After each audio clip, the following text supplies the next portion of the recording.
and privilege to read the message of condolences from Dr. William Samoei Ruto, President of the Republic of Kenya. And I proceed.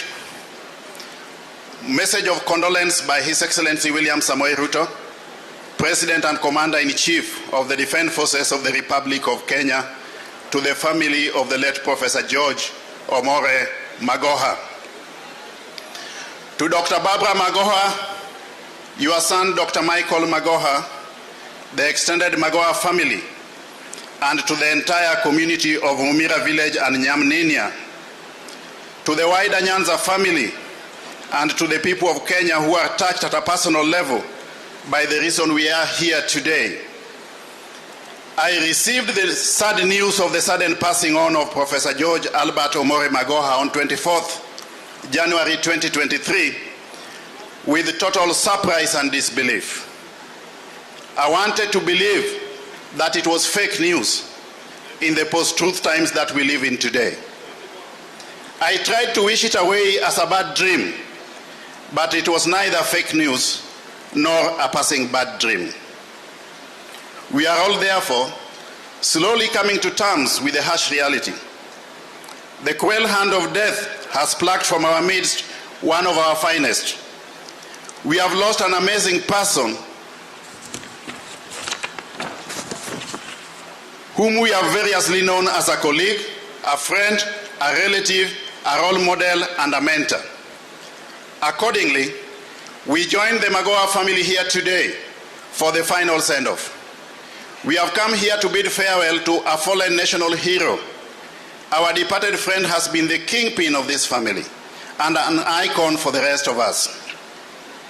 It is most difficult season for the family and friends, ladies and gentlemen, and I join myself with the Magoha family in your mourning. Poleni sana.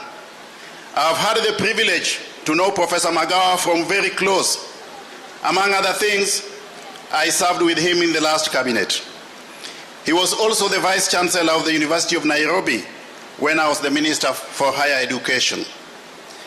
And our paths have also met in many other edifying places and ways. In all these, he leaves me with fond memories.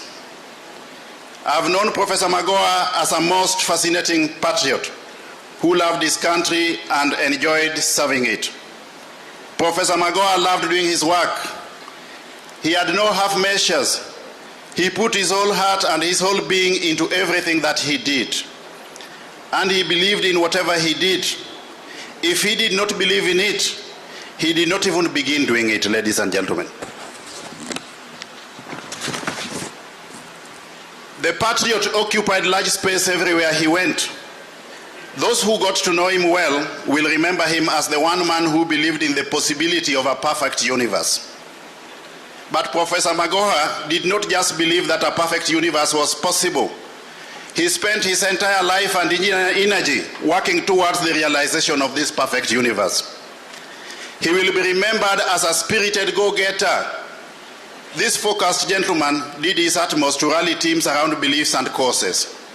He set out to lead them to achieve the goals, and in the process, Professor Magoha turned out to be an astute administrator and institutional leader. He was an outstanding surgeon and a professional role model. As a scholar, he researched and published widely. He was faithful to the academic credo of his times, publish or perish. As a visionary scholar and leader, his towering dreams have been immortalized in his numerous research papers and in the iconic varsity towers at the University of Nairobi, which he believed was the only university in Kenya.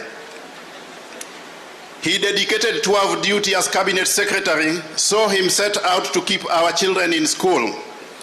He roamed in the villages in the countryside, looking for dropout children and returning them to the classroom. He visited individual homes in the slums and informal settlements to find out why children were not in school. He was at his happiest whenever he tracked down one child and returned them to school. Professor Magoha loved order, industry, and results. Once his eyes were fixed on the final prize, nothing could sway. or discourage him. He was especially impatient with laziness and irresponsibility. He could not entertain mediocrity. He would speak plainly when taking to task the lazy and the irresponsible. He especially had no time for unavoidable slowness of mind. He did not hesitate to call out the culprits in plain language. I will always remember Professor Magoha as a thought leader, an energetic worker, a frank man who did not know how to mince his words. I will recall him as a compassionate colleague who stood with those around him in difficult times, and as a conciliator who believed in dialogue as the best intervention in cases of conflict. I will remember his focus, great sense of humor, and his attention to sense of occasion too. Such is the kind of person we have come to pay our last respects to, fellow Kenyans. A man who grew to be bigger than the family space could hold, nor could this village hold. Nyanza could not hold him. The game could not hold him, and indeed Kenya could not hold him, and Kenya didn't. Magoha was a citizen of Africa and the entire world. He now belongs to the ages and rests with the sages. We who believe in resurrection and eternity know that he has moved on to everlasting consciousness. We therefore thank God for his life and for the promise of the life to come in the foreseeable future.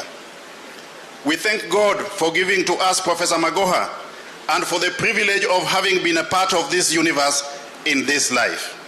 We certainly look forward to meeting him again in resurrection.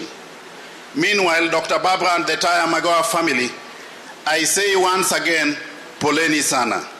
May God wipe away your tears and sorrow. May he cause you to smile and laugh again. And may Professor George Albert Omore Magoha soul find perfect rest and peace in eternity. Amen.